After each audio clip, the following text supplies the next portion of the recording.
You heard evidence from 13 different witnesses, 192 video clips, and as my colleague, the Deputy White House Counsel, said, over 28,000 pages of documents. You heard testimony from Gordon Sondland. He's the United States Ambassador to the European Union. You heard that testimony. He testified in the House proceedings. I did not have an opportunity to cross-examine him.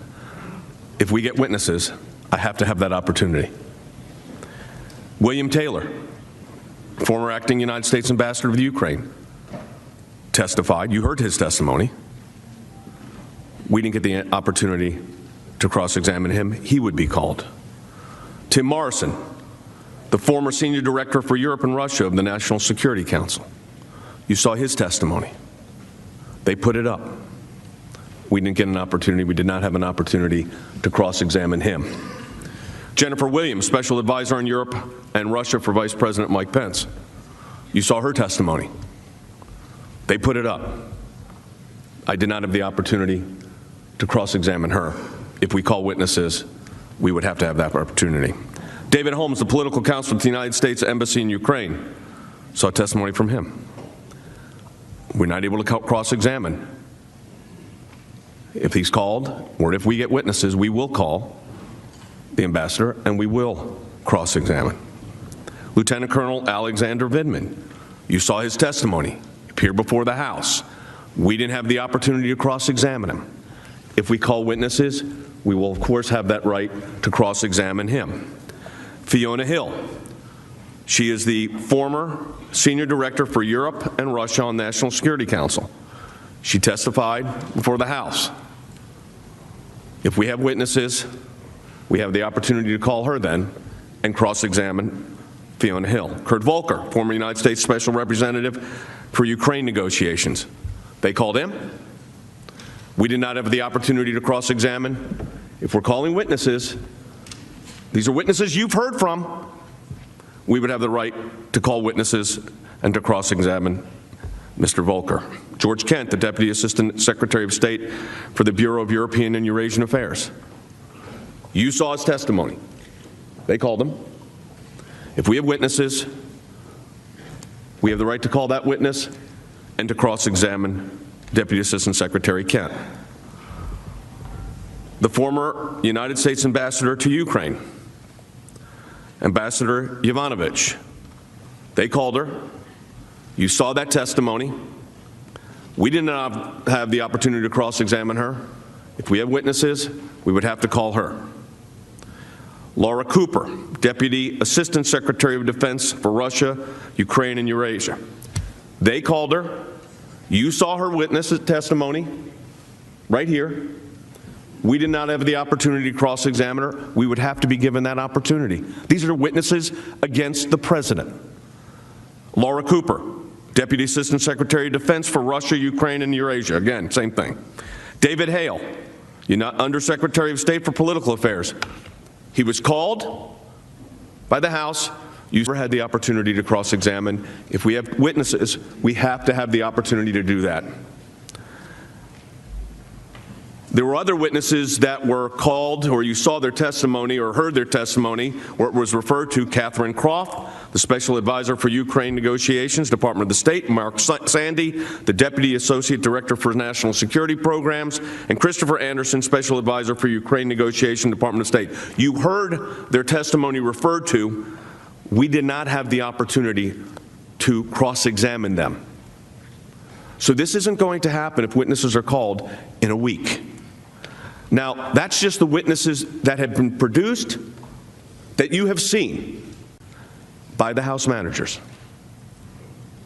You are being called upon to make consequential constitutional decisions.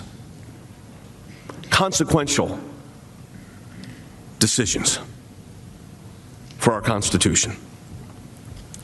We talk about the burden of proof. I've said this before, I'll say it again. 31 times the manager said they proved their case. 29 times they said the evidence was overwhelming. Manager Nadler, he didn't only say it was overwhelming in his view. On page 739 of the congressional record, He's very clear. He says not only is it strong, there is no doubt. That's what he says. The one thing that the House managers think the President and Council's got right is quoting me, talking about Mr. Nadler, Manager Nadler, as saying, beyond any doubt, it is indeed beyond any doubt. Now, of course, we think that they have not proven their case by any stretch of any proper constitutional analysis. In the Clinton investigation, they talk about witnesses being called, but the 3 witnesses that were called had either testified before the grand jury or before the House committees. So weren't new witnesses. What Mr. Philbin said is correct. Under our constitutional design, they're supposed to investigate. You are to deliberate. But what they're asking you to do is now become the investigative agency, the investigative body. If they needed all this additional evidence, which they said they don't need, and by the way, not only did they say it in the record, this is House Manager Nadler, quote, this is when he was on CNN back on the 15th of this month, we brought the articles of impeachment because despite the fact that we didn't hear from many witnesses, we heard from enough witnesses to prove the case beyond any doubt at all.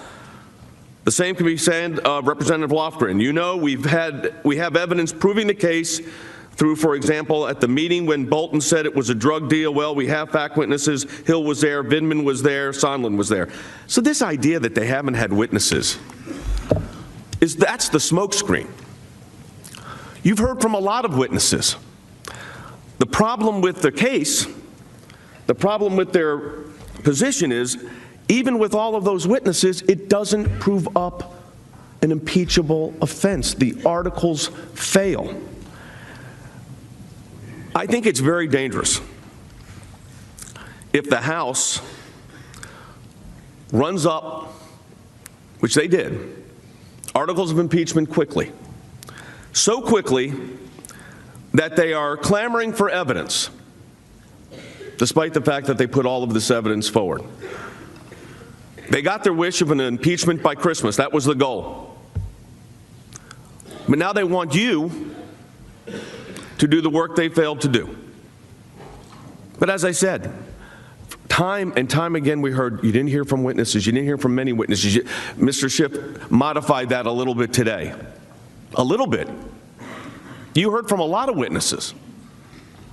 But if we go down the road of witnesses, this is not a one-week process. Remember I talked about the waving the wand and Ukrainian corruption in Ukraine was gone. You're not going to have a witness wand here where we just say, okay, you got a week to do this and get it done. There's no way that would be proper under due process. But you know, due process is supposed to be for the person accused. And they are turning it on its head. They brought the articles before you. They're the ones that rushed the case up and then held it before you could actually start the proceedings. But they're the ones that passed the articles before Christmas.